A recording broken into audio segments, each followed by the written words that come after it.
Good morning, everybody. Happy Monday. We have an amazing show for everybody today. What do we have, Krystal? Indeed, we do. Lots of things that are breaking this morning, including the second largest bank failure in history unfolding as we speak. We have all of those details for you. Also, some bombshell Epstein revelations. Noam Chomsky, I don't know what's going on there, buddy. We'll talk about all of that, not to mention his meetings with a CIA chief. Not really that surprised about that one. Yes. We have an incredible video of a Biden voter really struggling to say exactly why she supports him outside of opposition to Trump.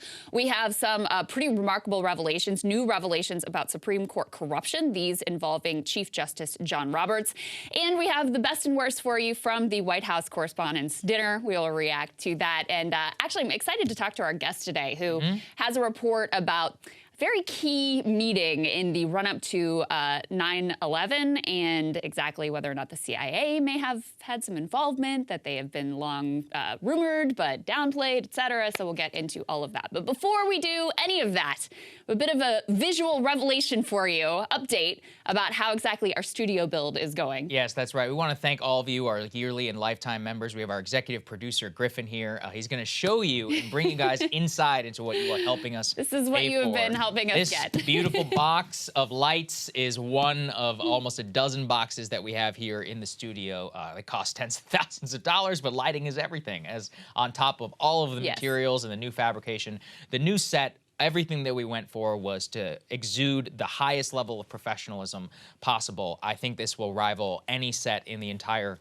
news business. And I just, again, want to thank all of the yearly and the lifetime members, Krystal, who have signed up, who are helping us. This is the biggest expense ever in the history of Breaking Points, and it's costing a hell of a lot of money. But the reason that we are doing it is because we know how important it is, not only to you to have something that looks and feels important, but something that you can share with your friends and your family, and it will help us grow in the future. You guys are investing not only in us, but really in the entire community by helping us with this. So if you can, breakingpoints.com, helping us in our little cash crunch here as we have to shell out all the bills for these beautiful Thank you boxes. for making this box possible, by the way.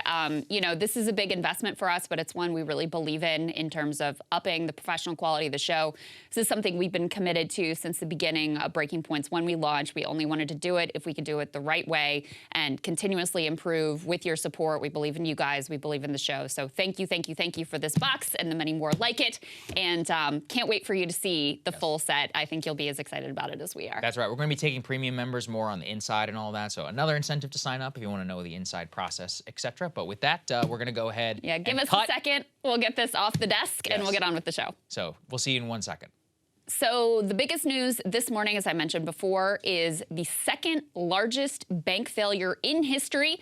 This is First Republic Bank. Let's put this up on the screen. They have now been seized by regulators and sold to JPMorgan Chase as part of the deal. 84 First Republic branches in 8 states will reopen as JPMorgan branches on Monday. Let me read you some of the details here. This is courtesy of the New York Times. They say regulators seized control of First Republic Bank and sold it to JPMorgan Chase on Monday, a dramatic move aimed at curbing a 2-month banking crisis that has rattled the financial system. First Republic, whose assets were battered by the rise in interest rates, that Fed rise in interest rates, has struggled to stay alive after 2 other lenders collapsed last month, spooking depositors and investors. First Republic was taken over by the Federal Deposit Insurance Corporation, the FDIC, and immediately sold to JPMorgan. The deal was announced hours before U.S. markets are set to open and after a scramble by officials over the weekend. Later on Monday, so happening today, First Republic branches will be converted to JPMorgan branches. This is all happening like this. JPMorgan will, quote, assume all of the deposits and substantially all of the assets of First Republic Bank, the FDIC said in a statement. They estimated the insurance fund would have to pay out about $13 billion to cover First Republic losses. Put the next piece up on the screen so we can give you some of the backstory of how we got here. So last week, we learned that First Republic lost $100 billion in deposits during the banking panic. So this is basically in the wake of that Silicon Valley Bank collapse. People freaked out about First Republic Bank primarily because they shared a very similar wealthy Silicon Valley clientele with a lot of uninsured deposits. And most of what fled the bank during that period was those uninsured deposits over $250K. After people, similar clientele, watched Silicon Valley Bank collapsed, realized that there was a similar interest rate exposure at First Republic Bank, Bank, and those customers pulled about $100 billion in deposits out of First Republic Bank. The bank management has been trying to hold on. They had a huge infusion, $30 billion infusion from the other major banks in the first quarter, hoping that they could keep it together. But after that revelation of just how much of the deposits they had lost, the stock completely fell off a cliff. We have that for you as well. You can see what it looked like, lost over 90% of its value. Put this next piece up on the screen so you can see the chart. This is the year to date. So you see things are going along okay. And then where you see that initial plunge is right around the time that, you've got the situation of Silicon Valley Bank. And then in recent days when you had the revelations about how big the deposit losses were, you see another plunge. But obviously the stock had been getting hammered for some time. And over the weekend, we kind of knew this was coming because the government had solicited bids from JPMorgan Chase and a number of other banks. It's also worth noting here, Saagar, that JPMorgan Chase now, this bank, it was already a behemoth. It's going to be even more so.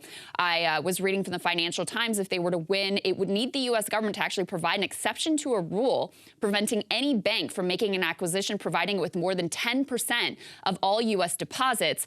JPMorgan, the nation's largest bank, is already above that cap, so they would need another exception in order to do this. And of course, it would put CEO Jamie Dimon at the center of a national banking crisis for the second time in 15 years. For me, my takeaway is that 2008 was all about making sure too big to fail never happened again. But the de facto policy of the U.S. government and financial regulators since 2008 has basically just been to enshrine too big to fail and make it so that these massive corporations, the JPMorgans, the Wells Fargos, and those other financials, Citibank and others, are so big that they basically become infused with the state, and it's like a quasi-state policy. On top of that, you have several regional banks, people like Silicon Valley Bank, First Republic Bank, where it turns out, though, that the regulators were totally asleep at the wheel with those. And so what happens when they fail? They get rolled up into the behemoths. And now, it's a catastrophe. How can you have a guy like Jamie Dimon, and it's not even just about Jamie Dimon, how can you have a single financial institution be in charge of 10, 15, 20% almost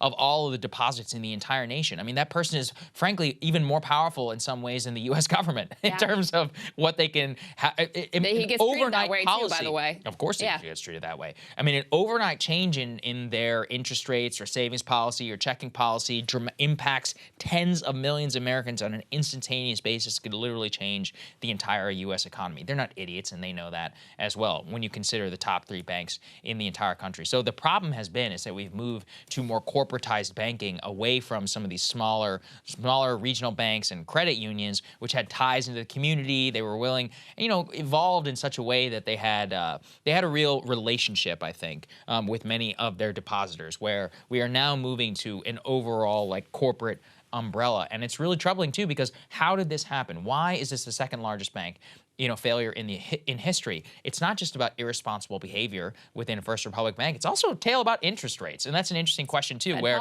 the people who are interest rate proof are the too big to fail institutions. And then the little guys like Silicon Valley, I'm not justifying their behavior, but we should bear note that the reason that they failed is 100% because of the Federal Reserve. There's actually a new Fed report looking into the failure of Silicon Valley Bank that we're going to get to in a moment that points the finger in all directions. Failure of, the rollback of regulations, Fed regulators, especially the San Francisco Fed folks, Silicon Valley Bank president sat on the board of, by the way, their failure, the bank's failure. So I'll get into those details in just a moment. Before I get into the bigger picture here, I think it is important to understand some of the specifics of what happened. As I said before, after Silicon Valley Bank fails and you have the same very wealthy clientele with their asses out with huge uninsured deposits at this bank, they pull their deposits like crazy after Silicon Valley Bank fails. So that's one piece. The other part of this is this bank's specialty was in very large, low-interest mortgages. So again, that's where the huge interest rate risk comes in from them. And that's where the Fed policy of continuously hiking rates, even in the wake of the Silicon Valley Bank collapse, ends up hammering them to the point that, their balance sheet is a disaster and a mess, and there's no way that they can recover. So it's those two pieces coming together that led to this collapse. I also think it's important to note, in terms of broader contagion, it's early, but it does look like Signature Bank, which was that like crypto-aligned bank that failed, Silicon Valley Bank, and First Republic Bank. It seems like these three were sort of outliers in terms of their exposure, in terms of their clientele, in terms of their concentration in one industry, which created additional risks for them. It doesn't look like the rest of the banking sector is directly impacted by these particular failures. But again, it's early, and I'm going to tell you, we also have some warnings from Charlie Munger about some other risks that may be going on for banks in terms of their balance sheets. I'm also taking a look at the markets right now. This is per CNBC. Dow futures are flat. There was, I think, sort of an expectation that this was probably going to happen. That was already sort of priced into the market, so not a huge market reaction here either. Now, in terms of what this means for our banking sector, what it means for too big to fail, you know, Kyle said this to me, and I think it's true. It's like, well, whenever capitalism fails, socialism's there to like backstop it and prop it up. But it's not just that the big banks like JPMorgan Chase are too big to fail. With Silicon Valley Bank and Signature Bank, now we de facto have a policy that all banks are effectively too big to fail. So you've got Jamie Dimon sitting now on top of his own massive, incredibly powerful empire, making tons of money himself, his executives, shareholders, whatever, and with the implicit backing and guarantee of the U.S. taxpayers. So it is the definition of privatize the profits and socialize the losses. And far from fixing this problem after 2008, we've actually just expanded the definition of too big to fail to be throughout the entire banking system. Yeah, actually, if you even read Dimon's statement about why he bought First Republic, quote, "Our government invited us and others to step up, and we did. Our financial strength and capabilities allow us to develop a bid to execute this transaction." And in fact, they are taking no losses on the transaction. It's all upside. It's basically just like what happened in 2008 when Tim Geithner and the other regulators got involved, called Jamie Dimon up and said, "We will guarantee basically all of the downside, and we will make sure that you have only upside." And how did that work out for them? It worked out incredibly well. So, you know, it's a nice business that you can get into where you can make dumb decisions. And look, government policy, it impacted us, our bottom line. It impacted every small business in the entire country. Nobody's coming to save us. If things go down, what we have to do is turn to the people who support us and, you know, do better business and say, hey, please, this is the thing that we're in, and you have to make tough decisions. None of those appear to apply to the banking sector. And I think that's crazy. You know, why don't they just get to do business like everybody else? Yeah, I think the Fed context here is really important because there were specific risks with these banks, you know, who were irresponsible, made bad decisions and, you know, put themselves in a very precarious position. And they're pushed over the edge by a Fed policy of hiking rates that hasn't even directly impacted what it is supposed to be impacting, which is bringing inflation down. Why? Because the Fed policy, as we've discussed many times before, but it's always worth reiterating, this is designed to bring wages down and unemployment up to kick people out of their jobs, but it actually doesn't get at one of the most key pieces of inflation, which is the way that corporations have used their market power in order to lift their prices and price gouge consumers. It deals nothing with the supply issues that we have, for example, in the housing market. In fact, it's creating some additional issues in the housing market because of the way mortgage rates have gone up. That's kind of created a freeze in the market that has kept prices from going down significantly. So that policy is, you know, underlying a lot of the turmoil and chaos that you're seeing in the economy right now, and specifically with these banks.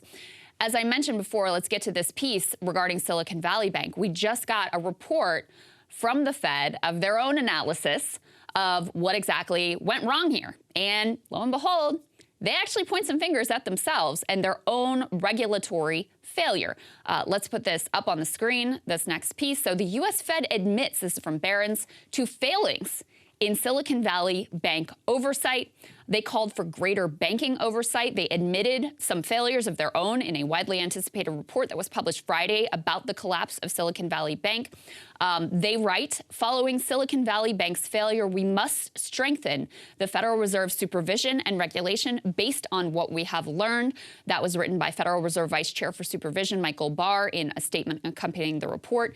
They said Silicon Valley Bank's management failed to adequately manage risk prior to the bank's swift collapse, while Fed supervisors failed to take forceful enough action after they had identified issues at the California high-tech lender. So a few things that they point to.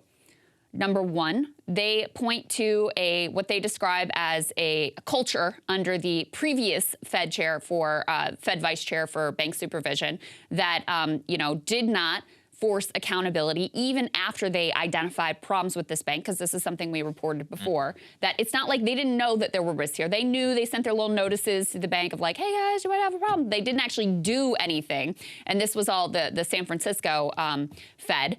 So there's that piece. They also point to those Trump-era regulations which were rolled back so that, and Silicon Valley Bank themselves went and lobbied for these regulations to be rolled back so that they would have less stringent standards and not have to face some of the stress tests that they would if they were a larger bank. So they point specifically to that, and it's called tailoring the rules. The tailoring obviously completely failed. And then, of course, they point the finger, rightly so, at the management of Silicon Valley Bank, which, was more interested in sort of like covering their ass and short-term gain than really understanding the risks that were posed by the way that they had consolidated in this one industry and the way that they had this interest rate risk compounded on top of interest rate risk that made them very vulnerable. Yeah, I think it's important for everybody to read that report, because what really comes out is one where the Federal Reserve is, they're supposed to be the watchdogs, and their entire existence is around the independence set up by Congress outside of the democratic process, and the theory that these experts can do a better job than democratic oversight. Well, how did it work out? It turns out they're not doing it. And this is, again, why I think that the preferential policy is to have as few banks as possible that have massive control, because they're easier to regulate. Of course, you only have to deal with 6 guys. You're like, hey, guys, this is now the policy. So everybody's like, okay. They don't actually want to have smaller banks to be regulated, because when they do, especially like Silicon Valley Bank, which is outside the norm, they operate very differently, mostly intertwined with the tech sector. They basically just said, you guys do whatever you want. You're good. You guys are printing money. The tech sector economy, you're very different than the rest of these banks. So we're just not going to even develop a new agency or whatever to try and understand your business model, and fails overnight. And everybody in the country's like, wait, what? Are we living in 2008 again? What's happening? I mean, I don't think we should just because First Republic isn't, a contagion across the banking sector, that doesn't still make it a crazy story. You have 3 actually, bank failures in the span of 3 months. I mean, that's actually more than what we had in some of the early periods of 2008. So yes, it may not impact you directly, but we're setting the stage for something pretty crazy down the line. Yeah. And I think people should get that. Yeah, absolutely. In terms of Fed oversight, Stoller and others have pointed to a cultural shift that, this guy, Michael Barr, is pointing the blame at his predecessor, like, oh, that guy, he didn't do a great job here. I'm doing a much better job in the position. Maybe that's the case, but it, doesn't really appear that way at this present moment.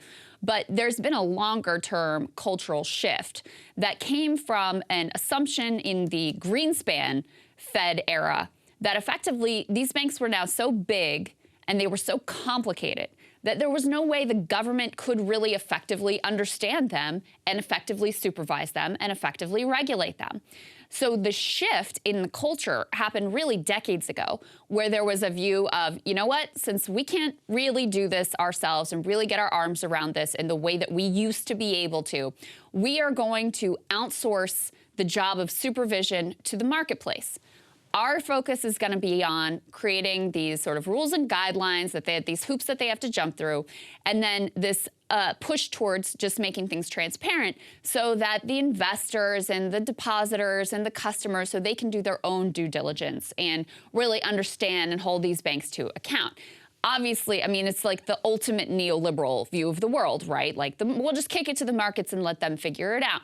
That culture and that direction of banking supervision has obviously been an utter and complete failure. And it leads to situations like you have with Silicon Valley Bank, where the regulators were like, this is kind of an issue. We're going to flag it for you. You know, we're going to tell you, like, maybe you should do something about this, but we're not actually going to take action because they no longer had that culture of feeling like this was really their responsibility to take on. So I think that's underlying all of this, which is a much bigger problem than these three banks. It's a much bigger problem than Randall Quarles, the last, Fed vice chair for supervision. It's even a much bigger problem, even though this was a major issue as well, than the regulatory rollback that was in 2018, which I'll remind you, I mean, this was a Trump-era initiative. It was supported by a number of Democratic senators, Mark Warner prominent among them, who still was defending the rollback of these regulations that allowed Silicon Valley Bank and other banks to skate and not face the type of supervision that they should and scrutiny that they should have been under. And the explicit argument that was made by Silicon Valley Bank at the time was, we're not systemically important. So, you know, we're good, we're not risky, like we're fine anyway, don't worry about us. But even if we were to fail, it's no big deal. We're not systemically important.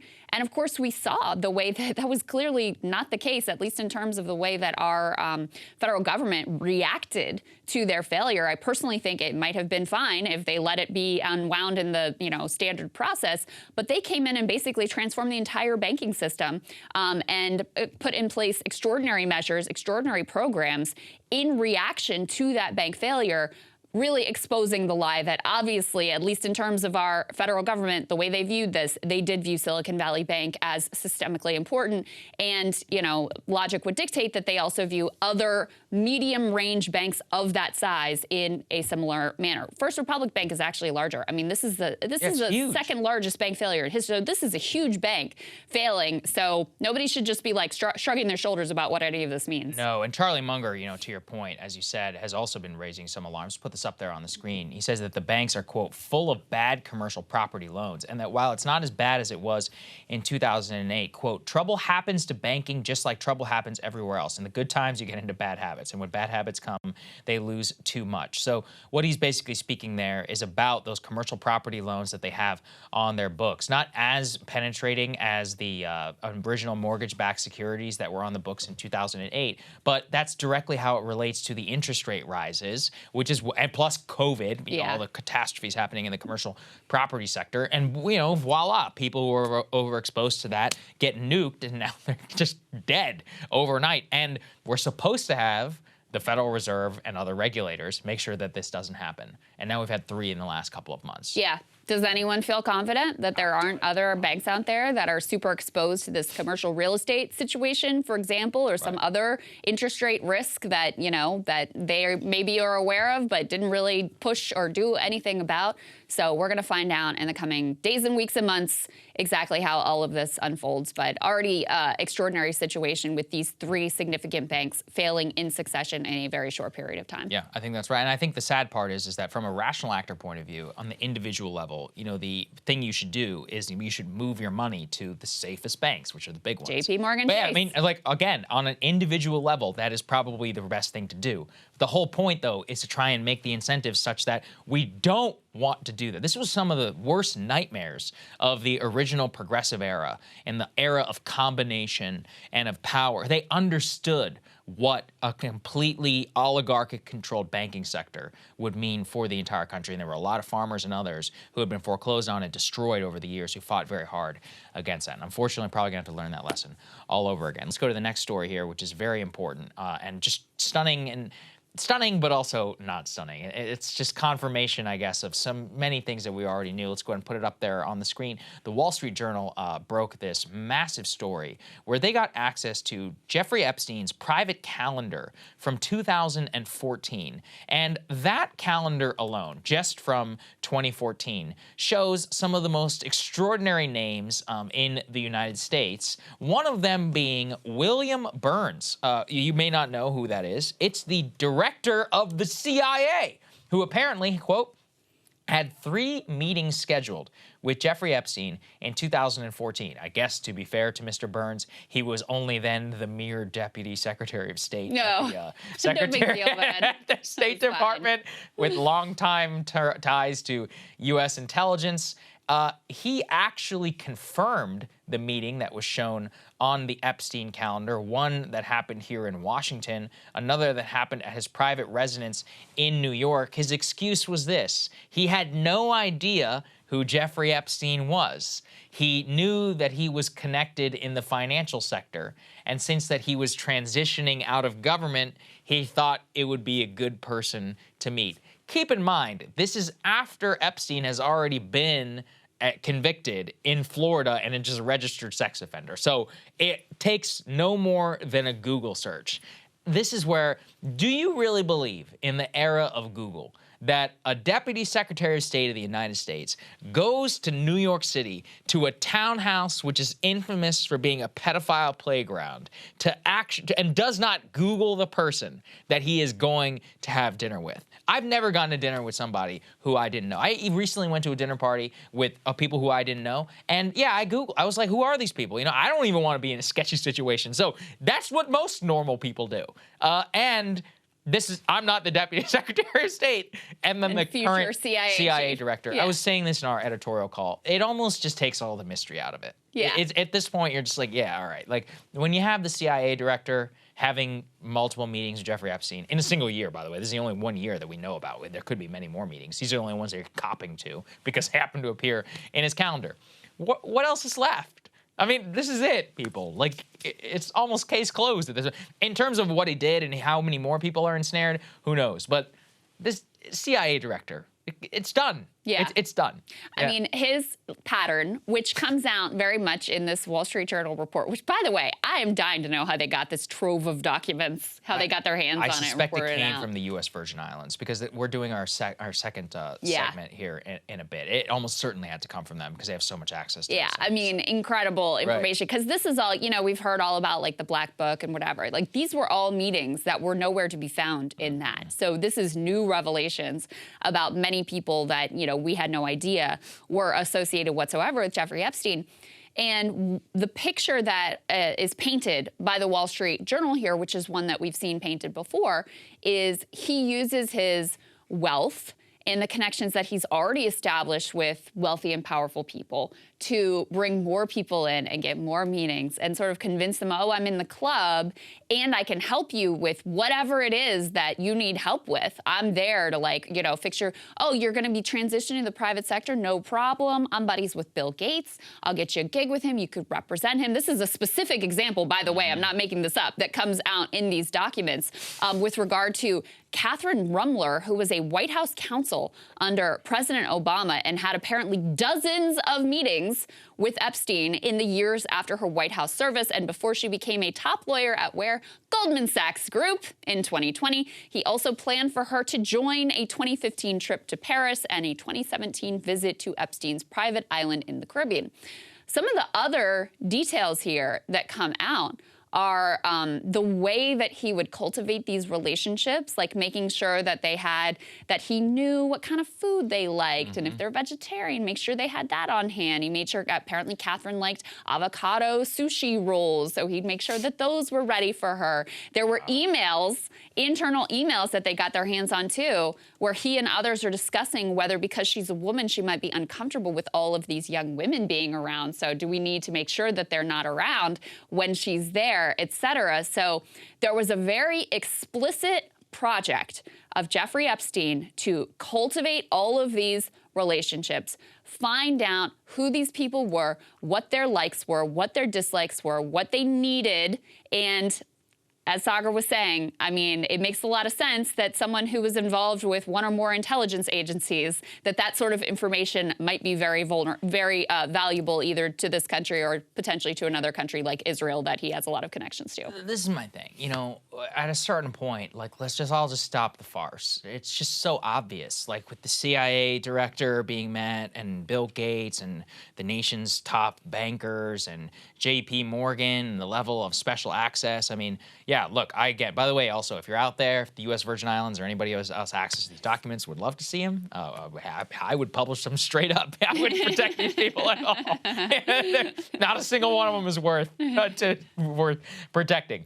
Rumler, the freaking White House counsel, but also Noam Chomsky, whose book that we have here on the set, a longtime intellectual, comes out looking real bad in this one. Let's go ahead and put this up there on the screen. Apparently had not only dinner with Jeffrey Epstein, but actually arranged a meeting with Ehud Barak, then the former prime minister of Israel, to discuss, quote, Israel's policies with regard to Palestinians. Mr. Barak, we'll show you in a bit, is long confirmed to have known Jeffrey Epstein. The thing, though, about Chomsky is that he said, quote, when asked about his relationship, he said, first response is that it is none of your business or anyone's. Second is that I knew him and that we met occasionally, okay?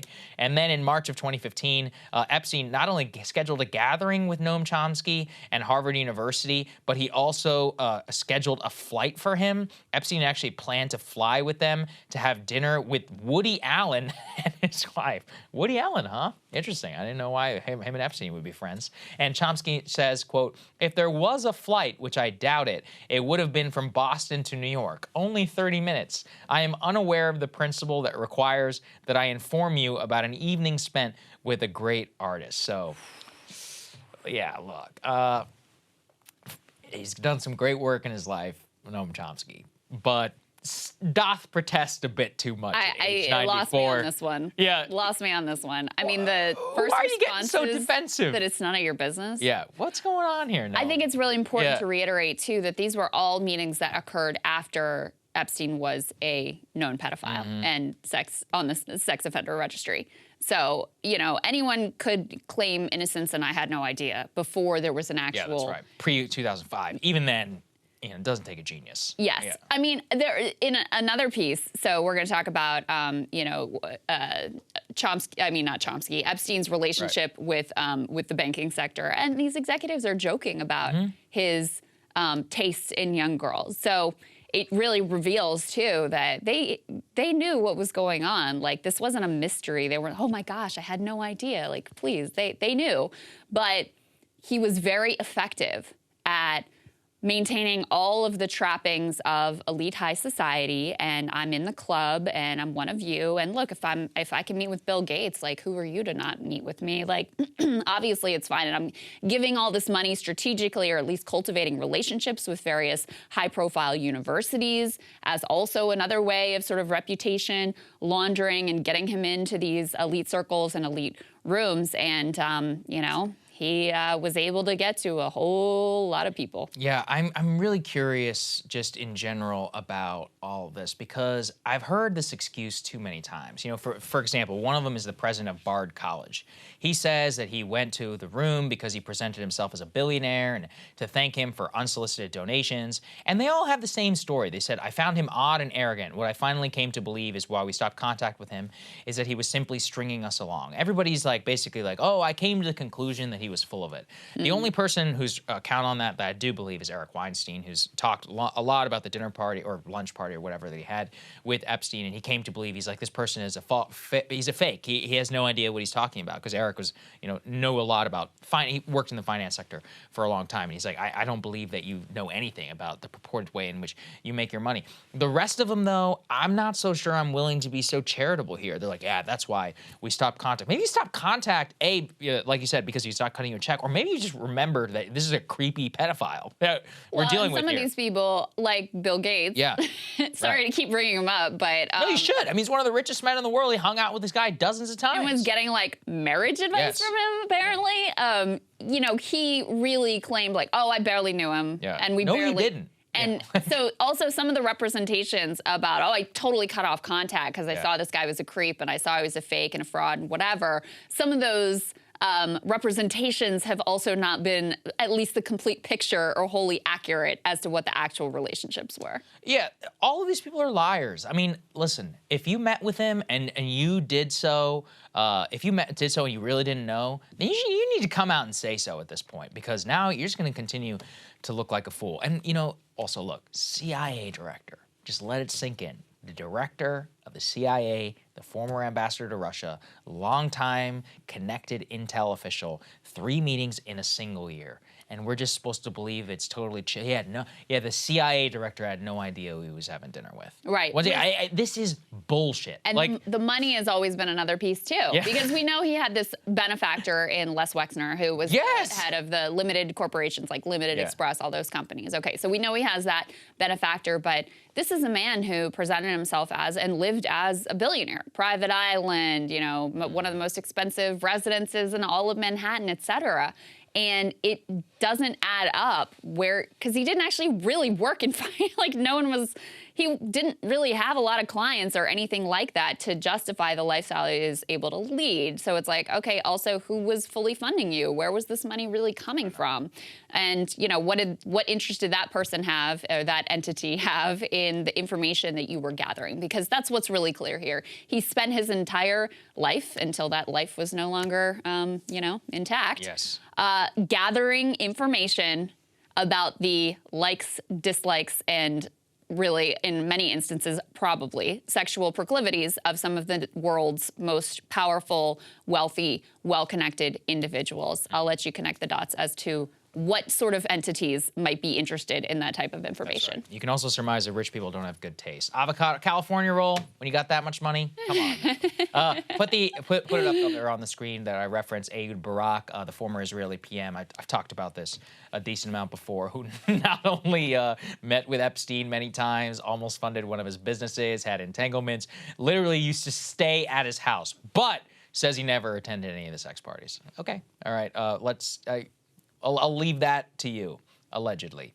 All right, let's go to the next one and put it up there on the screen. This is very important. JPMorgan executives apparently joked about Jeffrey Epstein's behavior. This is from the lawsuit ongoing with the U.S. Virgin Islands and Jeffrey Epstein's estate. This is part of why, Krystal, I think that the Wall Street Journal scoop likely came from the Virgin Islands, because they have subpoena power and they have so much insight into what was going on behind the scenes. This one directly came out in a filing and shows you that JPMorgan Chase executives were joking, allegedly, behind the scenes about his interest in young girls while he was a client at JPMorgan and Chase, which directly contradicts the idea that, which they said, we had no idea who this guy was, we didn't know anything about him, he was, a part of our wealth management division in error. If we had known, we never would have done business. Well, as the Virgin Islands is alleging here, his behavior was so widely known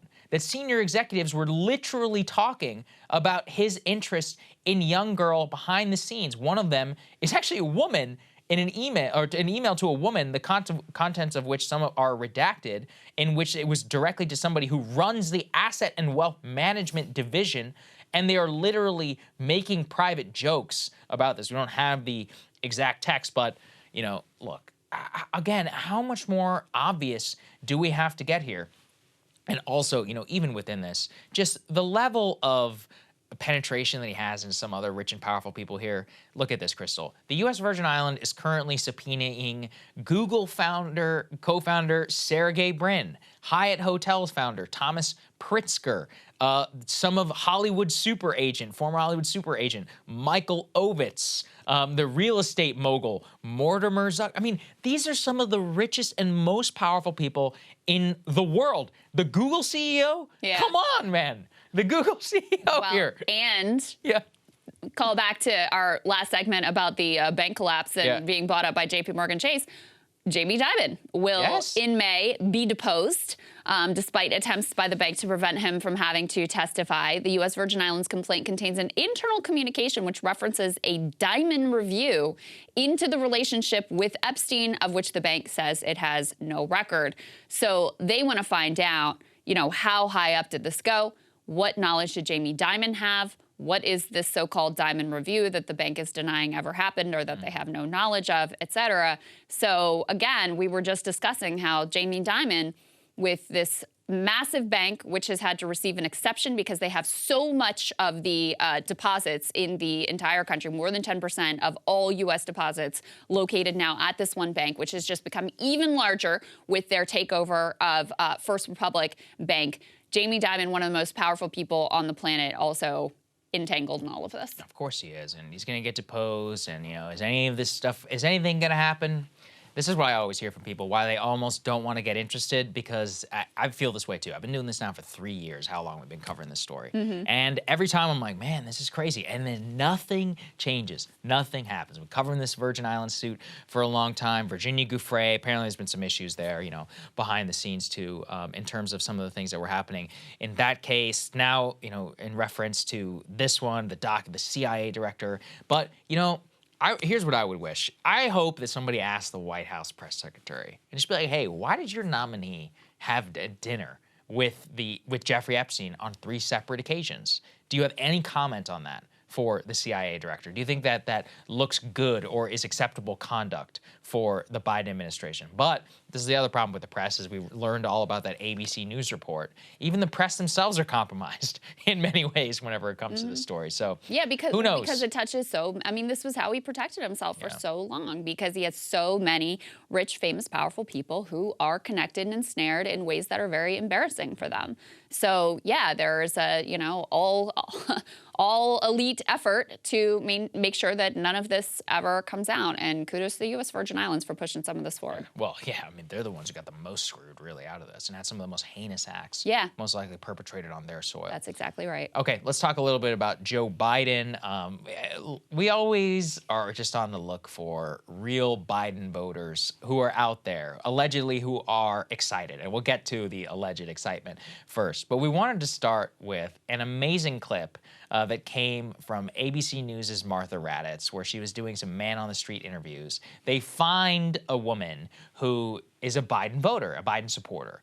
And so they go up to her, and on camera, I mean, presumably she had some time, Krystal, to at least come up with the response. And they say, why do you support Joe Biden? And the response is everything. Let's take a listen.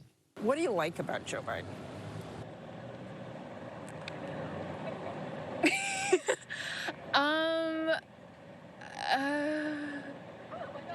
That he's not Trump. That is the whole election right That's there. it? That is the whole election right there. That he's not Trump. I mean, brutal. It's brutal because it's perfect. It's just exactly, that's why he has any support whatsoever, because they hate Trump. They have no positive things they can say about the guy. They don't like the guy. Everybody thinks he's way too old to be president. I'll give him credit. You know, we'll talk about the White House Correspondents Dinner. He seemed generally with it. But what's one thing that everybody who's ever interacted with geriatrics knows? They have their good days and they have their bad days. And we've seen plenty of the bad days on display. Happen to have a good night. I think that's great. But it literally, you know, the White House is putting out, or the analysis came out, Krystal, that he only does events from 10 a.m. to 4 p.m. That his staff will not schedule him outside. There was so much cope about that too. People like, what's wrong with just working in normal business hours? It's like, well, you're the president. Maybe that's what's wrong with it. Yeah. You know? Well, like, especially when you put that together with does not do press conferences, does not do fewer interviews than any other, you know, sitting president in modern history, hasn't sat with any of the major newspapers, Wall Street Journal, New York Times, or Washington Post.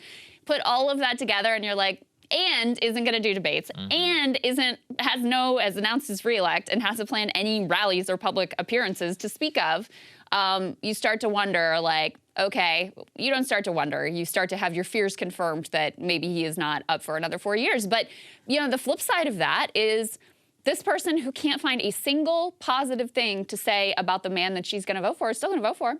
And that, like, I don't want people to get the mistaken impression that I think Biden will lose to Trump. I think it's a jump ball. I think it's possible that he loses. I also think it's possible that their theory of the case, that people are so sick of Trump and his insanities and his legal woes and whatever is going on over there, are enough where they're like, I'm not excited about this one over here, but what other choice do I really have?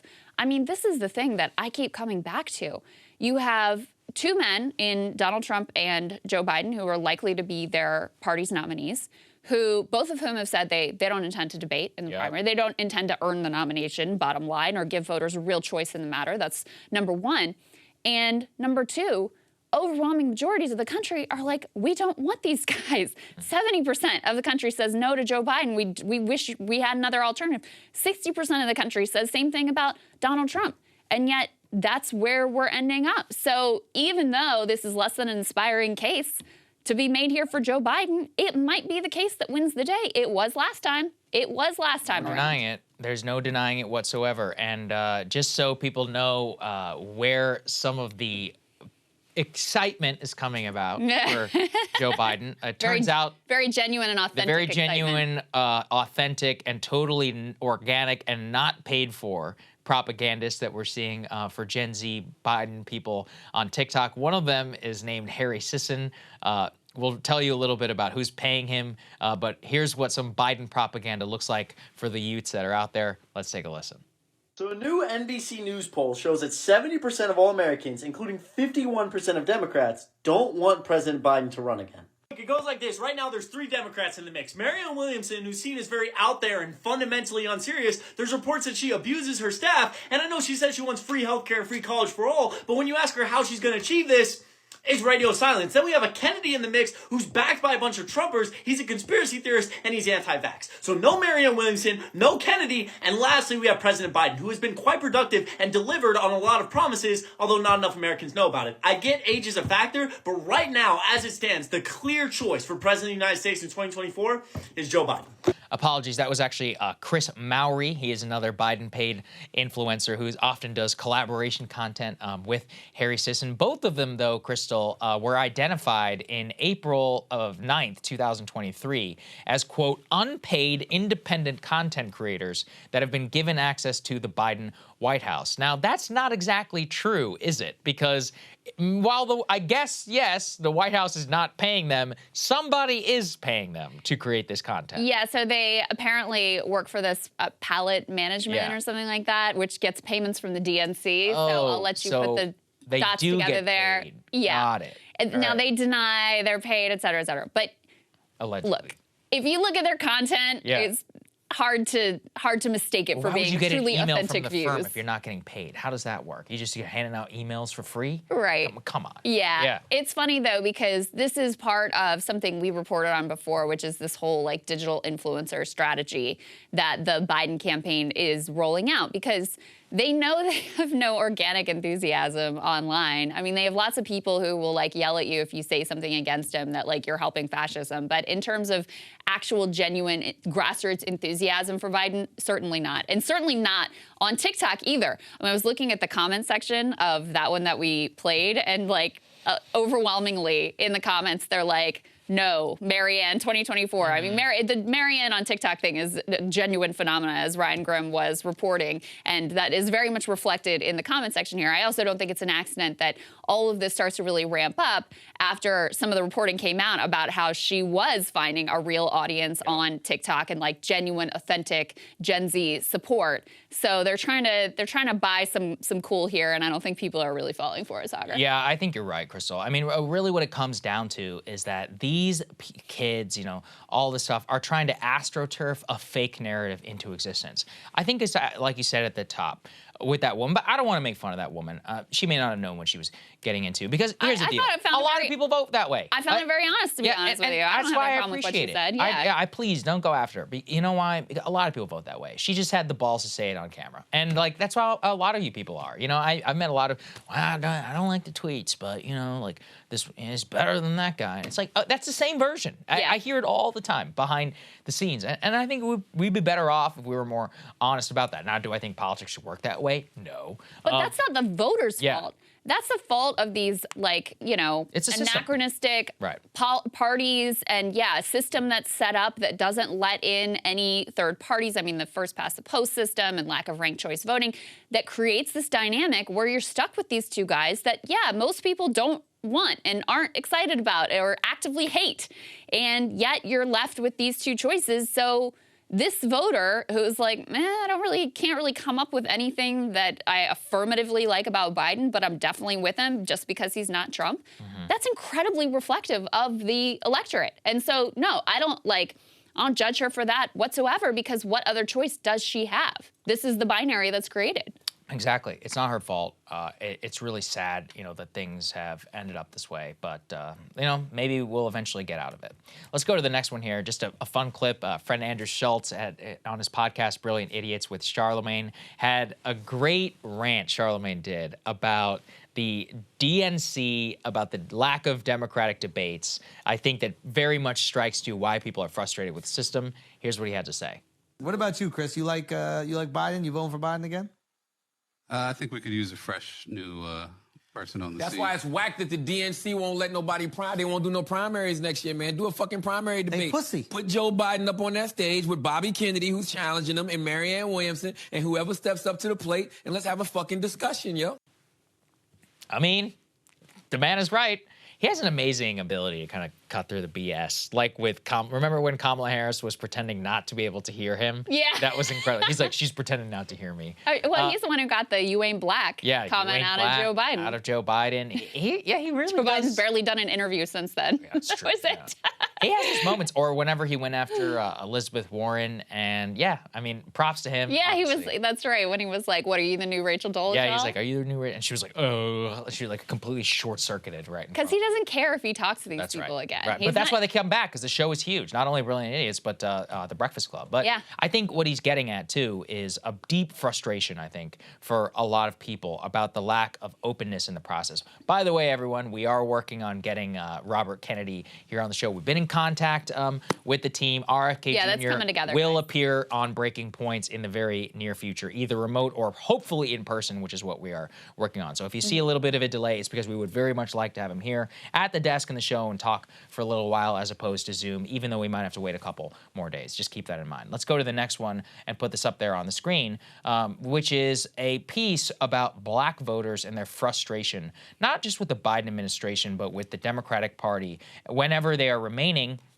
the most loyal voters to the Democratic Party. Let's remember that Joe Biden would be dead without elderly black voters in the Democratic base. There's just no way around it. They saved him in the South Carolina primary and in conjunction with Jim Clyburn, coming really at the behest of Clyburn, who said, we need to come out and save this guy. And then in conjunction with Super Tuesday, just swept the entire Democratic nomination in an overnight success on top of what was happening with COVID. But Krystal, what comes out in this piece from the New York Times with interviews with, not just elderly black voters, some are like middle class, younger voters, is they're not too happy. They say, quote, Biden is pandering to us whenever it is time to vote. Yeah. They quote a man named Travis Williams, who is a Democratic organizer, not just like random person, someone who is actively invested in the Democratic Party and has put at least like manpower into this party's success previously. And he says folks are just tired of being tired. They're just sick and tired of being tired and disappointed whenever our issues are never addressed. So Biden has really staked his reelect in a lot of ways on South Carolina by pushing them to the front of the line and pushing New Hampshire, trying to, out of the way, which I'm doing my whole monologue on what a disaster he's created for himself there and what the repercussions might end up being. But the very voters that he considers to be his core base, that he is depending on to hand him the nomination again and to vote for him in droves to get him back in as president of the United States, they're not impressed. They are not impressed. There's another piece in the New York Times this morning about interviewing independent voters in Arizona, key swing state. And they also these were people who had voted for Joe Biden before. And they were similarly not impressed. And some of them actively saying, you know what, I'm going to consider both candidates a lot more this time around. Some of the disappointment, too, came from people who had a lot of student loan debt that felt like, there were promises made there that didn't come to fruition. People who felt like his pitch had been to the American people, I want to bring the country together, and they feel like we're more divided, more polarized than ever. People who feel like they've really been crunched by the economy and by inflation. So, there's a lot of disappointment. There's a lot of feeling that there were broken promises, and probably overwhelmingly, there's a lot of concern about his age and whether he can actually handle the job for another 4 years. But again, on the other side, to go back to that original voter, you also have a lot of people, and these were the people who were determinative last time around, who don't like either candidate, but ended up voting for Joe Biden. Now, in 2016, that group that didn't like Trump and didn't like Hillary Clinton, at the end, they moved to Trump. So it's almost like the core swing vote at this point is people who are disgusted with everyone. Do they show up and vote, and who do they end up voting for? Yeah, I think that's right. Now, one of the more fascinating things they point to is the drop-off in black voter engagement from 2022, yeah. Which could manifest in lack of numbers. But I just think Trump, such a polarizing figure. 2020 was the ultimate anti-election where millions more people came out to vote against something rather than for something. Not a lot of evidence to say that any of that will change, but it puts you in a precarious situation where people hate something even marginally less than you are going to get marginally less votes, which could end up mattering, let's say, in an election where you only won by 30,000 votes. Just throwing that out there in terms of how it might manifest. Yep, that's all right. All right, let's turn to the very latest revelations, which are getting hard to keep track of, around Supreme Court corruption. Put this up on the screen. So this one involves Chief Justice John Roberts, may provide some insight into why he has refused to come and testify to lawmakers about corruption in the Supreme Court. He is married to a woman named Jane Roberts, who has made $10.3 million in commissions from elite law firms by placing, lawyers, top lawyers at these elite law firms. She is earning commissions.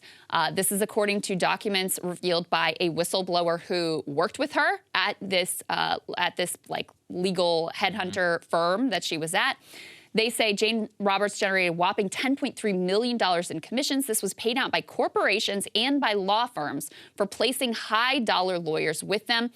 They include analysis that for this industry, this is like the tippy top of the spectrum of what people make doing this job. It doesn't take a rocket scientist to figure out that when it is the wife of the Chief Justice of the Supreme Court who's like, hey, why don't you hire this lawyer, big corporation or big law firm, you're probably going to do it. Why? Because you want to curry favor with the Chief Justice of the Supreme Court in case your clients or your business have business in front of the court, and maybe that personal relationship might be the thing that puts you over the top. Now, am I saying that that is 100% happened or that decisions have been swayed by this type of what I would consider wildly disgusting, inappropriate relationship? No way to know. But every other federal judge in the country is supposed to hold themselves to a standard of not even the appearance of impropriety. And yet we have to learn about these multi-million-dollar payments from a whistleblower who worked with her who said, this is insane. Let me read you a little bit of the statement. And then, Saagar, I want to hear your reaction to this. This whistleblower said, when I found out that the spouse of the Chief Justice was soliciting business from law firms, I knew immediately it was wrong. It's according to a whistleblower named Kendall B. Price, who worked alongside Jade Roberts at the legal recruiting firm Major Lindsay in Africa. She said, during the time I was there, I was discouraged from ever raising the issue, and I realized that even the law firms who were Jane's clients had nowhere to go. They were being asked by the spouse of the Chief Justice for business worth hundreds of thousands of dollars, and there was no one to even complain to.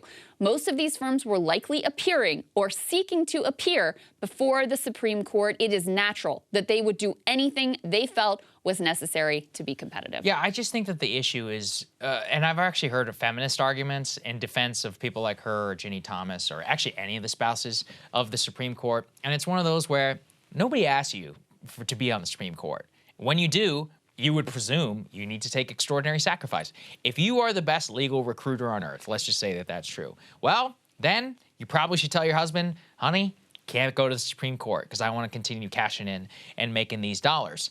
But whenever your family signs up for that, then frankly, especially whenever your finances are totally intertwined like this, I'm sorry, it's just not appropriate. Yeah. And I see this constantly. The amount of intermingling that I see of all of these justices would shock you. I mean, I recently heard about, Supreme Court justices, and this is well known, who are attending dinner parties with lawyers who are arguing things before the court. Now, do you really believe that has no impact on the social scene, in terms of Justice Breyer or any of these others who are commingling and sitting with people who are then appearing before the court? And this happens all the time in terms of this dirty, secret relationship. And the crazy thing is that these are the people who are supposed to make the law. And I don't care. I've heard a lot of conservative defenses are like, they're going after Clarence Thomas, they don't like him. Yeah, it certainly may be true. But nobody made him just not report financial disclosures. It's like, you're the one who do. One of the reasons whenever one of the things you should do when you're a target, dot your I's and cross your T's. Pay your taxes. Make sure that your financial disclosure. Is that so much to ask? Yeah. I just don't think it is. Clarence Thomas and I think some of the other, all the conservative justices, to be honest with you, I mean, they have this view, number one, that money is speech. Yeah. So they look differently at this, like, money that's going to benefit them, their spouses, whatever, number one. And number two, they also have this very limited view of corruption where it's actively like you have to be taking a bag of cash in exchange for what giving a favorable decision in order for them to view it as corruption. So their ideology is at the core of this rot, specifically with regard to the conservative justices. But I think it goes beyond the conservative justices. I think this is one of those instances where there's a whole ecosystem created around all of the justices on the court. I think there is a view among the all or most of the justices that because they are put into this elite position of power, that they should live the high lifestyle of other elites who make a lot more money than they do. And so what do they make? They make like $200,000 as a Supreme Court justice. I mean, they make a good amount of money, right? I mean, you out there will probably be, feel pretty good about earning $200K. It's not some, it's not a pittance. 286. Yeah. So we're not talking about a pittance here, but they feel like they should be leading the life of a multi-millionaire. And so when Harlan Crow comes along and is going to take you on his, trip on his luxury super yacht and fly you there on the private jet and all in all spend $500,000 on one vacation, you feel like that is the life that you have earned and deserved, rather than seeing yourself as a true public servant with a lot of power that, yes, may come with sacrificing the multi-million-dollar payouts that you could have achieved if you had gone to work in the private sector, and that may also come with a cost for your spouses in terms of some of the things that they have to give up in terms of their own careers and ambitions, connections, etc. That's the true way that you look at public service, not how do I get around this measly almost $300K salary to cash into the tune of multi-millions of dollars and live that high lifestyle.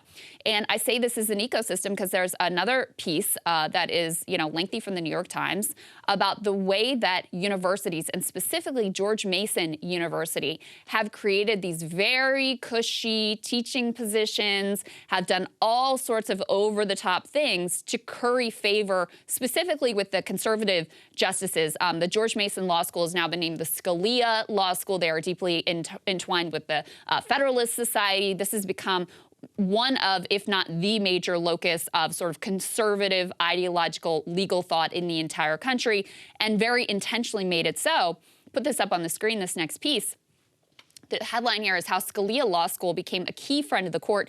George Mason University's law school cultivated ties to justices with generous pay and unusual perks. In turn, it gained prestige, donations, and influence. So here's the way this cycle works. George Mason University offers these tremendous perks, things like, oh, you'll go teach in whatever city you pick in Italy for multiple weeks. So it'll put you up there. This is one of the loopholes of things that Supreme Court justices are allowed to do outside of their work on the court. We'll put you up there in, lavish fashion. We'll pay for your meals. You do a little bit of teaching in the morning, I guess, but then you can do whatever you want the rest of the day. So, and there's these sort of bespoke experiences created to lure the justices.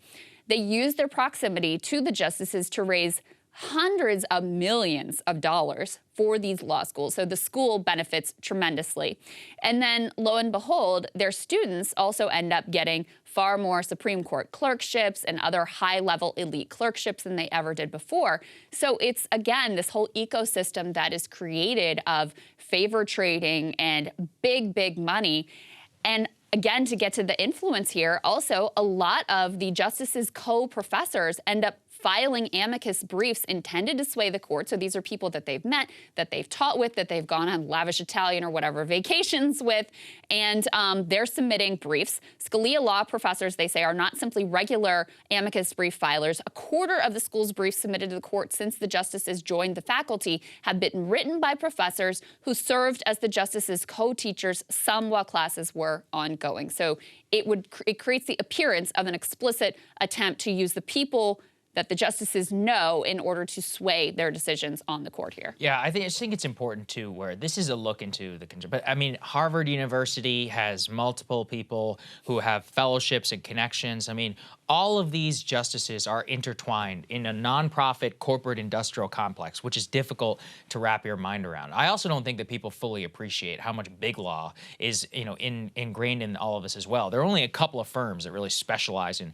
Supreme Court litigation, and lo and behold, they hire a bunch of former clerks. This is a social scene, probably more than anything. I have limited insight because I know a few people who are involved. I mean, they consider themselves like families. Like once you've, it's almost like the mafia. Like once you've been a clerk for like one particular justice, you're like part of this world of former clerks, and they help each other and all of that, and they all know about what's going on behind the scenes and whispers, and it all entails like Harvard and Yale gossip, so it's actually pretty incestuous and gross. But anyway, the point is that there's a tremendous amount of money that is involved with all of this, where the appearance of corruption has been there, I would just say, for a long time, and I think it's a good thing that we're all beginning to look into it. So people are like, oh, they're going after the conservatives. It's like, okay, no, nothing is stopping you, by the way, from going out and finding the same with Elena Kagan or Sotomayor. I guarantee you it's out there. I guarantee you it is. Even with the George Mason University Law School, which is, like I said, a sort of hotbed for conservative legal thought now. Some of the other justices, I think Kagan was named in this piece as well, as getting some, cushy gigs and them reaching out to her as well, because they don't care. They curry influence and favor with whoever, regardless of what your ideology really is. So just to finish this off, I want to read you a little bit of the details here of Justice Gorsuch planning his Italian teaching gig. The law school was courting him in 2017. They asked him to help choose the Italian city where for 2 weeks the following summer he would co-teach a seminar on national security and the separation of powers. A memo offered options including Padua, I don't know how you say it, a first-tier city in a picturesque setting, Venice with its 7-mile-long sandbar known as Lido, and Bologna, Italy's most prestigious academic city.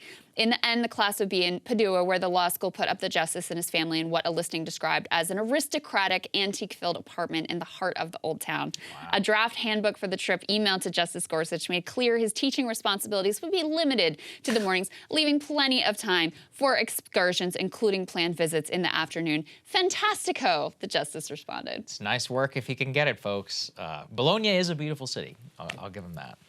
All right, let's talk about the White House Correspondents Dinner. We've got the best, I think, of Joe Biden's performance. I want to be fair. The guy, he had one of his good days that exists. I wouldn't say his delivery or jokes were all that great, but what I found interesting is how much time he spent going after Ron. It's like DeSantis was a main character, almost more than Trump was. Of course, Trump got several jokes there, but he really did appear to be going after DeSantis, I think, in a special way. One of those was the focus of President Biden's jokes. Here's what he had to say. Had Ron DeSantis, I had a lot of Ron DeSantis jokes ready, but Mickey Mouse beat the hell out of me, got there first. Now look, can't be too rough on the guy. After his re-election as governor, he was asked if he had a mandate. He said, hell no, I'm straight. I'm straight. You say I'm ancient. I say I'm wise. You say I'm over the hill. Don Lemon would say that's a man in his prime. Look, it's great the cable news networks are here tonight. MSNBC owned by NBC Universal. Fox News owned by Dominion Voting Systems. I'm going to turn this over to Roy. Roy, the podium is yours. I'm going to be fine with your jokes, but I'm not sure about Dark Brandon. I mean, the Dark Brandon broke. They were okay. I don't know. I liked the Don Lemon Prime joke. The Don Lemon Prime, even then, it's so overwrought now at this point. Well, it's like every YouTube comment is like, Don Lemon is past his prime. And that's funny. I mean, don't get me wrong. Yeah. It's like we're several days late to the discourse. I thought he did fine. I didn't think there was anything in there, like a particular zinger. I enjoyed the Fox News joke. I thought that was probably the best joke. We always grade Biden on a bit of a curve, I feel like. Yeah, you can't help but be like, oh, he had a little bit of energy and vigor. Right. And okay, some of these jokes like half landed. Not bad. I can't help but reflect on how much this whole dinner has diminished since. That's a good point. During the Obama years, I mean, that was the height of the social scene. Yeah, it was the height of the media administration, social scene, and this, glittering, excited, optimistic. People felt still excited about Obama, et cetera. He was very good at delivering the jokes. He was genuinely funny, had good timing. They'd use the Daily Show writers, I think, to help craft the jokes, et cetera. It was a huge to do in DC, and to get that invite and all the after parties and all of that. And Trump, to his credit, I mean, this is one of the things that he really killed, and I think that's a good thing. I also can't help but. There's always at this dinner, there's a lot of moralizing about the free press and the importance of the free press, and I just can't take them seriously anymore. I mean, it's okay, then why is Julian Assange locked up?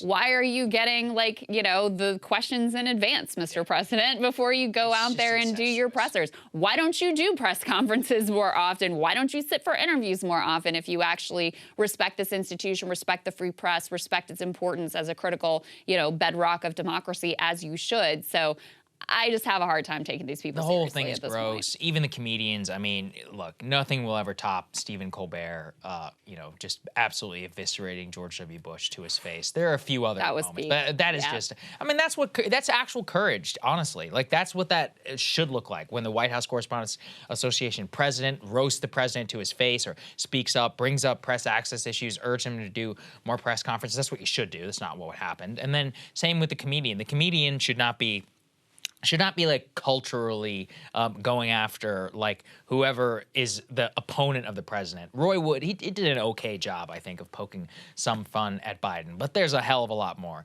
to play with. Here was what we thought were some of his best. Happy to be here. Oh, real quick, Mr. President, I think you left some of your classified documents up here. You can get to the...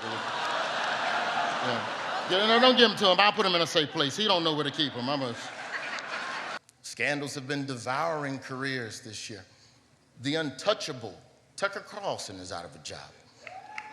Now, okay, some people celebrate it. But to Tucker's staff, I want you to know that I know what you're feeling. I work at The Daily Show, so I too have been blindsided by the sudden departure of the host of a fake news program. No scandal more damaging than the scandal of, is Joe Biden awake? Look, hey, say what you want about our president, but when he wake up from that nap, work gets done. He might doze off, but infrastructure bill. Student loan forgiveness. Did we free Brittany Griner? Free Brittany Griner. The issue with good media is that most people can't afford that. All the essential, fair, and nuanced reporting, it's all stuck behind a paywall. People can't afford rent, people can't afford food, not healthy food. They can't afford an education, they damn sure can't afford to pay for the truth. But you all can't afford to go find the truth for free. It was okay, like I said. At least you poked fun at Biden's age. I think the takeaway is, like you said, it's just almost irrelevant now at this point, where it was a big to-do, now it's not, and I think that's probably a good thing. Who you have to give credit for killing it was Trump, because he didn't attend, I think, for his entire 4 years in office. It lost the cultural cachet. Then COVID happened. Not enough people were able to come in the first 2 years. They tried to make it into a whole thing with all the Vanity Fair parties and all that, but because it's such a bad time for the media business, they don't have the cash to throw these things in the same way. On top of the Don Lemon firings and the cable crashing and the CNN drama, etc., they just don't have the same level of being on the upswing that they thought they were back in 2010 or 2011. Dying relic of a struggling industry. That's what it feels like. Yeah, it is. I think Glenn Greenwald's always referred to it as Versailles, and I think that's very apt. Actually, Julia Fox came in whiteface, so it really is one of those where it's as Versailles as it gets. All right, Saagar, what are you looking at? Well, is Fox News the star, or the stars on its channel? This is the biggest debate happening right now inside the media business. And if you asked 10 years ago, the answer was obvious. It's Fox News. It was under the control of the iron control of its founder and president, Roger Ailes. It had fired its highest-rated talent, Glenn Beck, for getting too big for britches and survived. It had gotten rid of O'Reilly, despite his mainstay on TVs for nearly 20 years, bounced back soon with the Tucker Carlson Tonight Show. That's the line that you're seeing over and over and over again. And history often rhymes, teaching us many lessons. Too many people, though, are not realizing how much times have changed. The reason that Fox News survived O'Reilly's departure was not just Tucker's talent and difference in programming and taking over the time slot. It was because it happened in 2017, the biggest Fox News and cable news boom in modern history. It was squarely not just during the Trump era, where the content was endless. And in the Fox context, his people were more riled up, more dedicated than ever to tune in and see how their beloved savior Donald Trump was being persecuted. That's not the case right now, is it? And not only is it not the case, it's not going to be the case again. How do I know? Because if you haven't noticed, Rupert Murdoch, the founder of Fox News, is trying to move on from Trump. Not just move on, but actively pushing Governor Ron DeSantis. And Trump's people, they're taking notice. You already had Steve Bannon call out Murdoch from the CPAC stage. You've had Trump release multiple statements going after Fox News. You've had Trump basically move for his most fawning interviews to the Newsmax channel. And that brings me to my point. This time is different because of a major and one word: competition. In 2017, Fox News was the universal hub of MAGA. But Stop the Steal changed everything. Even when Fox had to back away from its claims around the stolen election, people flocked then to Newsmax, to One America News. We saw a Trump blackout of coverage, and their ratings during the Biden era, like most cable news channels, have been lower than ever before. But even I was stunned at how right I appear to be with the latest numbers from Fox News Primetime. Consider, on April 21st, Carlson's last show, Fox News got 2.65 million viewers. The day that he was fired was roughly the same, probably because the boomers who watch it hadn't even heard he was fired. The next day, though, boom, they dropped by 1 million viewers. By April 26, they were now at 1.33 million. That is their lowest primetime figure since pre-9/11. And it's not just Fox News' decline, which makes things so interesting. It's where those people went. Newsmax ratings skyrocketed after Tucker's firing. Eric Bolling's 8 p.m. show has gained 500,000 viewers. That's a 400% increase from the week before. Insanity. Not just the Newsmax ratings, though. It actually was roughly 80% of what CNN's Anderson Cooper gained on the exact same day, meaning CNN and Cooper could soon fall behind Newsmax in primetime, making them number 4. None of this, though, stopped Brian Stelter from somehow rearing his ugly head again in the Tucker Carlson debates. Simply cannot quit cable news even if they have quit him. Stelter wrote a fawning tribute to the cable news medium in New York Times, which bears dismantling. The crux of his argument is Fox News is still the star, as is all the cable channels. All because cable TV has the cultural power. Now, in other words, while CNN and Fox News ratings are low, according to Stelter, because their clips circulate online from Twitter to YouTube or elsewhere, it's much bigger. And look, he is not wrong, at least in part. The reason why I think, though, it's pathetic cope is this. Anyone who works in the content game knows, sure, you can get 20 million views on a viral Twitter clip. It means squat for revenue. More so, even if you do have viral for the right reason, you got very little proof any of those people are going to stick around for you for the months to come. Most importantly, Twitter or YouTube views is not going to float a behemoth business like Fox News, MSNBC, or CNN. And CNN is a dying business. We still should not forget, though, their profit margin is some $1 billion a year. Fox is actually $2 billion. MSNBC in the same range. How are they making all this money? How do you make $1 billion when you're failing at your job? I'll tell you why again. The cable providers are the ones who pay them. When you pay X amount for cable TV, a pretty good chunk of change is going directly into the cable news profits. Those fees make up the bulk of the profit centers of these companies. It floats their multi-billion-dollar operation. Millions of YouTube views, that's just fine for a company like ours, but we're a startup. We're lean, mean, we work very much harder than these fat cat executives. We punch big above our weight, but that's not gonna work when you're paying rent on skyscrapers in Manhattan or floating the whims and billionaire fortunes of Rupert Murdoch and whatever house or wife he wants next. The ultimately is why cable news, in my opinion, is doomed. It is why, in my opinion, Tucker and Maddow are probably the last to ever play the game at this level. And even they, honestly, they were on their way out too. Consider this press release from April 2003. Bill O'Reilly was the king of Fox when he was getting 6 million viewers on his show. They list his competitors at CNN with a record 5 million average. Think about that. Tucker, at his best, was half O'Reilly 20 years ago. CNN collapsed by 500% in the same time period. At the same time, the trends are only accelerating in the opposite direction. Last month, the latest 2022 numbers came out. 6 million people cut cable in 2022. 1 million more than the year before that, double what it was in June 2021. Next year, it's going to be even higher. Already, only 30% of people between the age of 18 and 25 pay for cable. Unsurprisingly, households with U.S. adults above the age of 65 are the overwhelming consumers of the cable news platform. As I laid out in my actuarial table monologue, it's not looking good for them either on a long-term basis. So in the end, I don't think things are looking good for cable.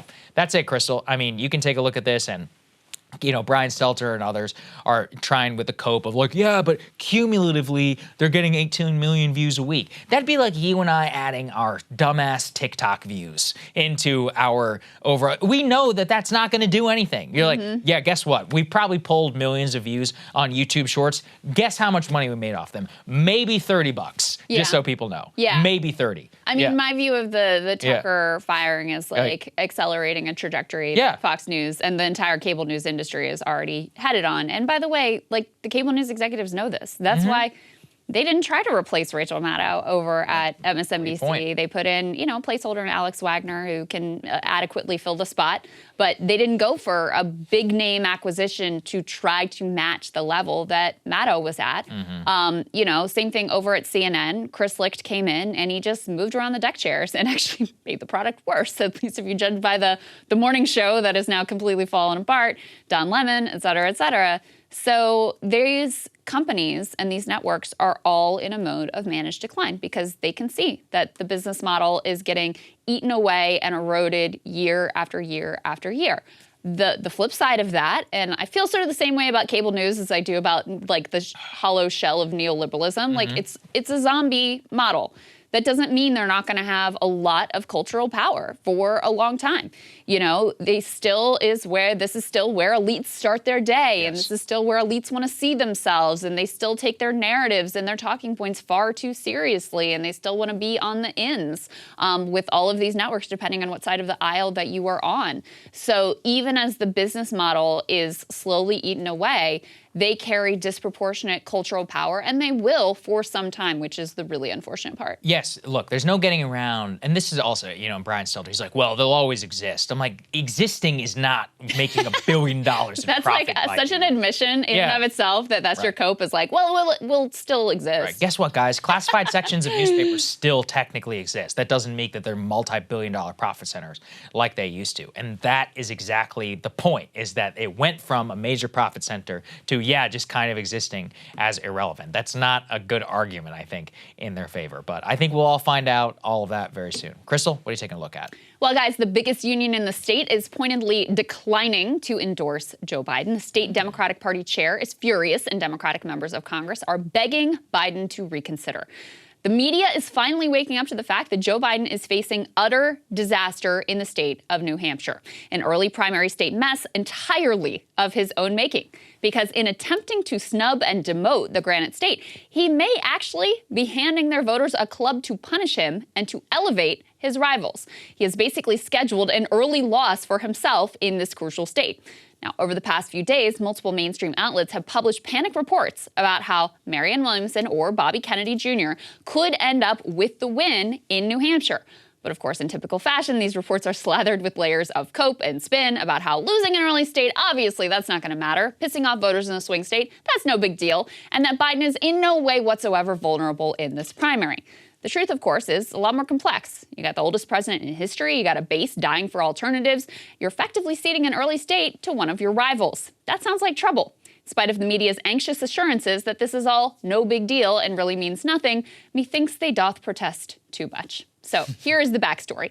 New Hampshire voters have never been too keen on this current president. During his 2008 run, he was polling so miserably in the state that he withdrew before voters could actually render a verdict.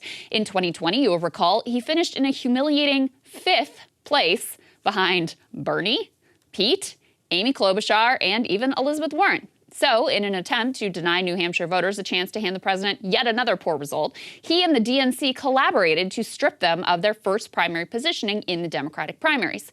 Instead, they gave South Carolina the top spot, a state where Biden can depend on Jim Clyburn rather than his own appeal, and where Democrats can pretend that their real concern is diverse representation rather than an outright rigging of the democratic process. Of course, the truth is so obvious that some top Democrats, they don't even deny it. Listen to what Leah Daughtry, a longtime top DNC official and Rules Committee member, recently admitted to New York Times reporter Ested Herndon. How do we separate those reasons from the politics of it? Because at the same time, Iowa, New Hampshire states Joe Biden to bad in. South Carolina is a state he did well in. Couldn't this also be read as a president rewarding a state or prioritizing a state that serves his political interests? And? Okay, I don't have a problem with that. He's the president, he's the head of the party. So he gets to make the decisions that are best for the party. Whether his personal interests played a role, it aligned with our objectives, which is to shake up this system to ensure that the base of your party, who shows up every single cycle for you, have an early say. That's interesting, because sometimes I've been asking folks that question. They've been acting like politics is just not involved to this. We're a political party. That this is just about representation. It was just about, and so I appreciate you saying that, because I feel like it has to be political. Well, I mean, this is the Democratic Party. We are political. Every decision we make is political. So I think, to say that it's not is kind of disingenuous. Yeah. I mean, I kind of appreciate the honesty here. So they fixed it up perfect for Biden, right? Wrapped it in some identity, virtue signaling. Good to go, right? Not quite. First of all, South Carolina is not anywhere close to being a competitive state for the general election, while New Hampshire is a perennial swing state that Donald Trump has come very close to winning. So if you're all the fascists are at the door and democracy's on the line and we must do absolutely everything to stop them, pissing off the entirety of a vital battleground state, that seems like a pretty bad idea. But more immediately for Biden, it has created a political quandary because New Hampshire is not planning to back down from their first in the nation status. And actually, they can't back down, even if they wanted to. A state law requires New Hampshire to go first, and since the state is right now controlled by Republicans, they have no desire to help Joe Biden out of his little jam here. So he can put his name on the ballot and effectively abandon his plan to have South Carolina go first. Not to mention, he'll then be in an actual competition in a state that is furious with him. Or he can not put his name on the ballot and let Bobby Kennedy Jr. or Marianne win and pray that his media allies effectively convince everyone that this is inconsequential and doesn't matter whatsoever.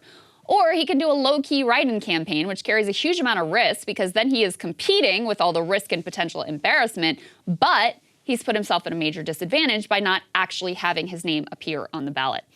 In a sign of the mounting political troubles, the state's largest union, as I alluded to earlier, just issued a statement pointedly declaring they are not endorsing Biden and also demanding an actually democratic process.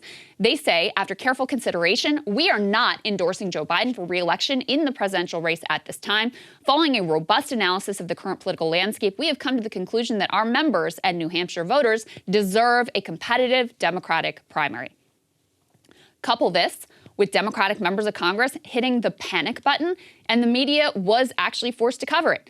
Politico's got an article out headlined, Biden's New Hampshire Mess. NBC News has a similar piece headlined, Why Biden May Have to Forfeit the First Contest in His Re-Election Bid to Marianne Williamson or RFK Jr. But while they admit the issue, both outlets, of course, go out of their way to insert a million Biden-approved caveats about how this is all no big deal. NBC characterizes Bobby Kennedy and Marianne as, quote, fringe rivals, in spite of the fact Bobby Kennedy is hitting 20% in polls. Both have polled in double digits. The article goes on to describe a potential Biden loss there as inconsequential, quotes Democrats hand-wringing not about the two candidates in double digits already in the race, but about potential, quote, big-name Democrats who might decide to jump in. Well, guys, you can relax. No elite-approved candidate is going to primary Biden. Politico's coverage is, if anything, even worse. They compare Kennedy and Williamson to the convicted felon who won 41% against Obama in West Virginia in 2012, as if an obscure federal inmate is remotely similar to two nationally known figures, one of whom hails from the most famous political family in the entire country. And as if the West Virginia primary holds nearly the significance as the New Hampshire primary does. As if that's not enough, they explicitly, in this article, assert that Biden's nomination is in no danger and that losing this primary is totally fine and cool. They write, quote, either way, losing a primary that doesn't actually count for anything isn't a problem, nor are Kennedy and Williamson a threat to the president's renomination, not by any stretch. This isn't an opinion piece, remember. It is a supposed journalist offering ironclad assurances that Biden faces no threat at all. Look, maybe, but guess what? Y'all been wrong about a whole lot. And by the way, it's not up to you to decide who is a threat and who is not, what's a big deal and what is not. That's up to the voters. Take a look at these latest primary polls from Emerson, courtesy of our friend Saagar here. Kennedy is actually outperforming DeSantis in these polls. Does the media say, oh, DeSantis isn't a threat? He's not serious. Marianne is outpolling every other Republican on the list. Do so-called journalists go out of their way to label Nikki Haley, Mike Pence, and co. fringe? Tim Scott is literally at 0%. Does the media feel the need to nervously guarantee its readers he isn't by any stretch a threat to Trump's nomination? Look, Biden is the favorite. There is no doubt about it. But when 70% of the country says they don't want him, no amount of media cope and propaganda should persuade you that he is not vulnerable, especially when he's not even capable, apparently, of campaigning. The media is doing all they can to cover for this man, to persuade everyone they have no other choice in the matter. If Biden's opponents are really so fringe, not a threat by any stretch in their language, then they should have no problem calling for debates so our president can show the nation why he deserves to be reelected. And this New Hampshire thing is a real problem. And I see this as an attempt by the media to get ahead of it and pre-spin the eventual result so that they can just dismiss it out of hand like it's nothing. That's exactly what they're doing. They're like, well, he might concede it. Well, just like Bernie won and all that. Well, actually, it was a huge deal whenever Bernie Sanders won the 2016 New That's Hampshire right. primary. Yeah. It remained actually a big deal in 2020. Again, anybody who was able to win the primary contest, which vaulted people like Bill Clinton and others to the forefront, I would say that matters a lot. And instead, they're trying to be like, oh, it doesn't matter at all. Don't worry about it. The fringe candidates. I think your point was correct, which is look at the level of seriousness that DeSantis, I think, rightfully gets from the press. He deserves to be treated seriously. He deserves it. Then compare the Marianne and RFK Jr. And it's like, okay, well, they're polling way higher than many of the Republican counterparts, and they're not getting any of the respect that they rightfully deserve. Anybody who can enter the process and can poll at that level has to be taken seriously, no matter what you think about them. But they're unable to do it, and I think it's pathetic on their part. They don't learn anything. Yeah, and the other piece of this is that, as I alluded to before, there's this narrative from the Democratic Party, which I frankly think does have some legitimacy. That's like, this is a critical moment in history, and there's this existential threat, and the fascists are at the door, et cetera. Well, you are like thumbing your nose at a critical swing state that has been extremely close in the past several elections. And actually, one of the state senators, Jeanne Shaheen, is raising alarms about exactly that, because New Hampshire famously has a huge number of independent voters. They often cross over in primaries to vote on either side of the aisle, and you are pissing all of those people off. That could really come back and bite you in the general election. But, that doesn't seem to worry them as much as the prospect of having an actual democratic process. And, oh, my God, we can't allow that seems to worry a lot of folks out there. Very disturbing. It's very worrisome whenever democracy is allowed to work. Yes, that's the real threat. Yeah. All right, excited to talk to our next guest, a reporter who has unearthed from some court filings the reality of what may have been going on in an early meeting among two of the 9/11 eventual hijackers. Let's get right to it. Joining us now, we have Seth Hettena. He is a contributing editor at Rolling Stone, and also he is the journalist behind the Spy Talk Substack, which I highly recommend to all of you to subscribe to. Great to have you, Seth. Thanks for having me. Good to see you. Yeah, it's our pleasure. Let's go ahead and put this tear sheet up on the screen that was flagged for me. So you got a hold of some court filings that shed some light on a key meeting in the run-up to 9/11. Go ahead and put the element up on the screen there, guys. Okay. This is something that a lot of folks have focused on, which is you had two of the eventual hijackers in this supposedly, theoretically chance encounter with a man named Omar al-Bayoumi, who was a Saudi intelligence asset. Take us back to that meeting, why that meeting ends up being so significant, and what you were able to uncover through your reporting. Well, it's one of those extraordinary meetings you read about in spy stories. Something that seems like an innocuous everyday event that turns out to be a huge momentous event in the 9/11 attacks. So this happened at a restaurant in Los Angeles, Middle Eastern restaurant. Omar al-Bayoumi was there, supposedly by chance, he says, drops a piece of paper and strikes up a conversation with these two men who also just happen to be there. But now we know a lot more. it's taken 20 years to learn that Omar Bayoumi was a Saudi intelligence asset and that he was directed to go there by a network, an intelligence network that was a Saudi intelligence network is operating inside the United States. And the more astonishing fact is this is like an onion that you have to peel, is that many FBI agents believe that not only was this not a chance encounter, but it was being directed by the CIA, who was using the Saudis to try to recruit a member of Al-Qaeda, the two guys who had just arrived in the United States and were at that Middle Eastern restaurant. Right. Yeah, this has been a focus of the, what was it, the 18 pages or whatever, the hidden pages. We've known about the al-Bayoumi meeting for a very long time, but can you go into a little bit about why the CIA would be pursuing this? I'm not sure, many of our viewers probably weren't even born on 9/11. So one of the important things for people to step back is there was a big rivalry between the CIA al-Qaeda unit and the FBI al-Qaeda unit with no intelligence sharing, which resulted in the fact that these two gents were even allowed to come to the United States along with the rest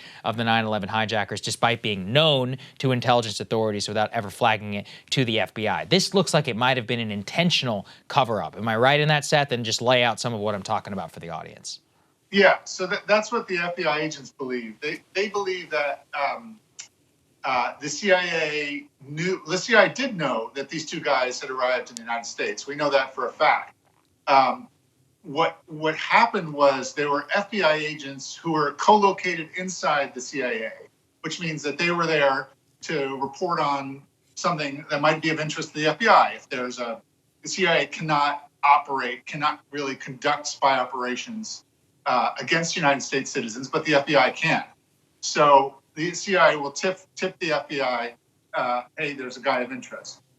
And so they had two guys of interest, two guys from Al-Qaeda. The reason why this was of interest to the CIA is they were desperate to get a source inside Al-Qaeda. Al-Qaeda, the terrorist network, and like all terrorist networks, are a very closed circuit. They rely on very personal communications, bonds of trust, very hard to get a source in there. So these two guys arrive at this restaurant, and here's a golden opportunity for the CIA to land a source. The FBI also learns that these two guys, through the CIA, they learn these two guys are in the United States, and they type up a memo to say, hey, FBI headquarters, these guys are here, and they are not allowed to send that memo. They are told to stand down, that this is not of interest to the FBI, and that has really rankled to the FBI agents who are there, and it's something they can't let go of, and it's one of the pieces that led them to believe that this was, an intentional cover-up, that they were keeping the FBI out of the loop so that they could recruit these two Al-Qaeda hijackers. Right.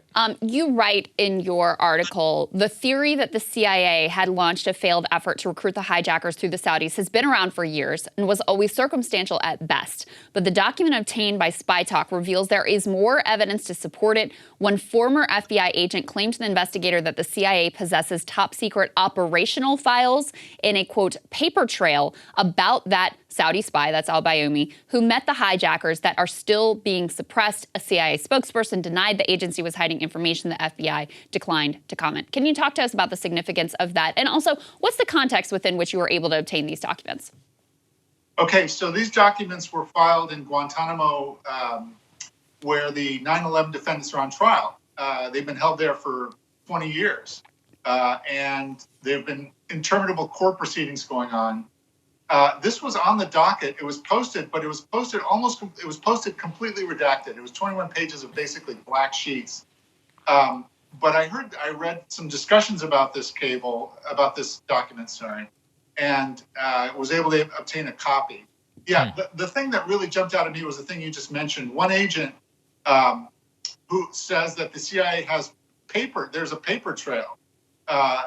And for years, the FBI and others had believed this theory that there was a CIA operation that failed to try to recruit these hijackers. But now it seems there's a paper trail that's just gotten lost or hidden or whatever. And that would show that the CIA had contact at some time with al-Bayoumi. We don't know what those papers say. But operational cables means that, that there was some kind of CR operation that ran across Al-Bayoumi somewhere. We don't know where. But it's evidence. It's hard evidence that Congress or someone can obtain that would shed light on what really happened on the events running up to 9/11. Yeah, I mean, Seth, this is where I just come in and, and I'm just like, are we sure it hasn't just been destroyed at this point? I mean, so much was hidden from the 9/11 Commission. We have basically known the contours of all of this since 2002. It's been absolutely not only covered up, but many of the initial investigations by Congress, they frankly just failed. I mean, many of them had the broad contours of what was going on, and in the midst of Iraq insanity and all that, basically just let it go. And now finally, a journalist like you is just picking it up. Do you think we can ever get to the bottom of this, even now, years later? Will it make it easier or harder just because so much of the information is probably gone? Yeah, the information is gone, but the memories are not. And I don't think something like this will stay secret forever. It's too big. There's too much blood on people's hands, or guilt, or I don't think it'll stay secret forever. I think it may be a deathbed confession. Who knows if this did happen? But I believe that information eventually comes out. It just takes time. Yeah, I hope so.